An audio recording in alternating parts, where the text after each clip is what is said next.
La société nous a abandonnés. L'an dernier, un diplôme universitaire de 4 ans coûtait en moyenne 100 000 $. Le salaire de départ médian pour un diplômé universitaire est d'environ 55 000 $. Vous avez désormais de jeunes adultes, au début de la vingtaine, endettés à 6 chiffres, sans réelle éducation financière, travaillant plus de 40 heures par semaine, piégés dans une roue de hamster pour 40 ans. Maintenant, si vous gérez bien votre budget, que vous êtes modeste dans vos dépenses, que vous économisez chaque centime que vous avez, alors vous ne pourrez toujours pas vraiment acheter de maison parce que dans 10 ans, les prix auront de nouveau doublé. Bienvenue dans l'économie du 21e siècle. Salut, je suis Alex Assou. Dans cette vidéo, nous verrons comment sortir de la matrice, de la course de rat ou de la roue du hamster, et ce que je fais en ce moment pour ne pas être pauvre toute ma vie. Maintenant, tu peux dire plein de choses comme « à l'époque, c'était tout aussi difficile d'acheter une maison, voire plus difficile ». Ce n'est tout simplement pas vrai du tout. Même si les taux d'intérêt étaient extrêmement élevés à l'époque, je préférerais largement avoir un taux d'intérêt de 50% sur un prêt de 50 000 $ qu'un taux de 5% sur un 1 million de dollars. Et si tu ne me crois pas, 50% sur 50 000 $ reviendrait à environ 750 000 $ sur un prêt de 30 ans, alors que 5% sur 1 million reviendrait à environ 2 millions de dollars au bout de 30 ans. On vit une époque différente, mes amis.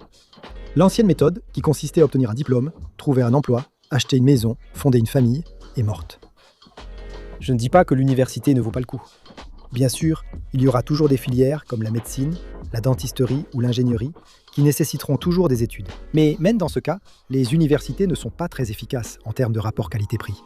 Vous passez pratiquement les 2 premières années dans des cours que vous ne voulez même pas suivre et dont vous ne vous souviendrez pas pour le reste de votre vie. Heureusement, il est encore possible d'échapper à cette course. La première étape est de développer votre revenu actif. Une des plus grandes leçons financières que j'ai apprises est qu'il faut cesser d'échanger son temps contre de l'argent. Pointez à l'entrée et à la sortie, voici mes heures, payez-moi, cela ne suffit plus aujourd'hui. Regardez les banquiers juniors chez Goldman Sachs. Ils gagnent en moyenne environ 100 000 $ par an, mais ils viennent de découvrir qu'ils travaillent près de 98 heures par semaine, ce qui équivaut à être payé 22 $ de l'heure. Vous pourriez avoir 2 emplois à temps plein en restauration rapide et presque gagner autant qu'un banquier d'investissement. Si tu veux travailler 100 heures, c'est ton choix. Mais il existe une meilleure solution. Il s'agit simplement de travailler pour apporter de la valeur. Je travaille dans la vente sur le terrain et suis rémunéré selon la valeur que j'apporte à l'entreprise. Le compromis, c'est que sans client, pas de salaire, 100% à la commission. En vente, tu peux gagner autant que tu veux, il n'y a pas de limite. Investir plus de temps peut augmenter tes revenus, mais en perfectionnant tes compétences, tu seras plus efficace et mieux payé tout en travaillant moins. En fin de compte, tu peux gagner autant d'argent que tu veux. Cela ne signifie pas forcément quitter ton emploi principal pour vendre, mais tu peux trouver une bonne activité annexe. Utilise tes compétences actuelles pour les monétiser. Ma femme et moi étions joueurs de volley-ball en première division universitaire et avions peu de temps libre. Pour un revenu supplémentaire, nous faisions du coaching pour des équipes ou des leçons privées. Dans ces cas, un client paie pour l'expertise de quelqu'un. Plus vous maîtrisez un domaine, plus vous pouvez facturer cher. Ainsi, pour gagner plus, il suffit d'améliorer vos compétences, d'acquérir des connaissances et de devenir plus précieux pour augmenter le prix de vos services. Donner des cours particuliers de sport, musique ou art est une bonne option. Mais vous pouvez aussi vendre des produits en ligne. Par exemple, si vous faites du crochet, ou créer une super mixtape, ou je sais pas, quelque chose comme ça. Il y a un dans la bio. Je plaisante. Quoi que vous fassiez, il y a toujours un moyen de le monétiser. Et n'ayez pas peur de proposer vos services contre de l'argent. Si vous apportez une vraie valeur, il n'y a aucune honte à mettre un prix dessus. Au final, avoir un boulot classique, ce n'est pas la fin du monde. Mais il faut trouver autre chose que vous pouvez développer pour ne pas être limité par un plafond salarial. La deuxième étape consiste à générer un revenu passif. La recette pour prendre sa retraite est assez simple. Calculez vos besoins mensuels, créez des sources de revenus passifs d'un montant équivalent à cette somme, et le tour est joué. Vraiment? Si vous êtes à l'aise avec 100 000 $ par an, il suffit de trouver des investissements à revenus passifs rapportant ce montant pour pouvoir prendre votre retraite.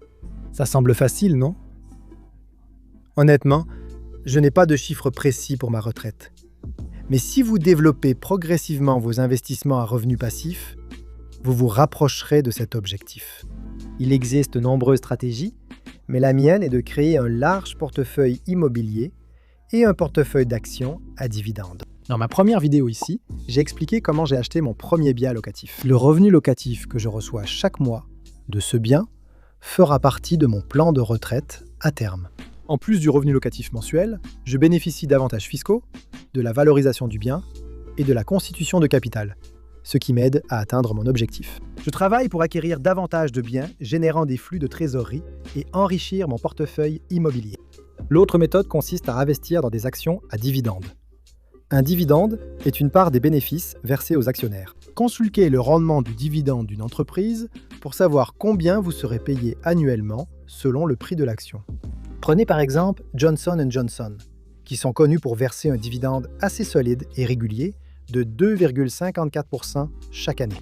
Pour le prix de leur action, cela signifie que vous allez recevoir environ 4 $ chaque année, simplement pour posséder une part de leur entreprise. De plus, si l'entreprise continue de bien se porter, le prix de l'action va globalement augmenter.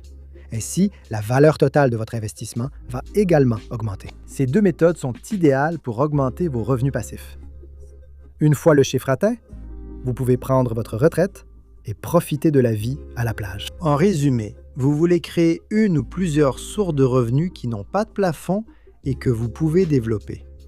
Ainsi, vous pouvez investir de plus en plus d'argent dans ces placements passifs jusqu'à atteindre le point où vos revenus passifs remplacent vos revenus actifs. Et vous pouvez finalement prendre définitivement votre retraite et vous n'avez plus besoin de travailler. Vous n'êtes plus obligé d'aller travailler chaque jour. C'est comme ça que vous sortez du jeu.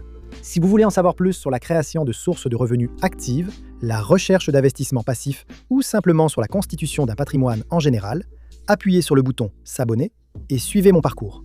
On se retrouve dans la prochaine vidéo.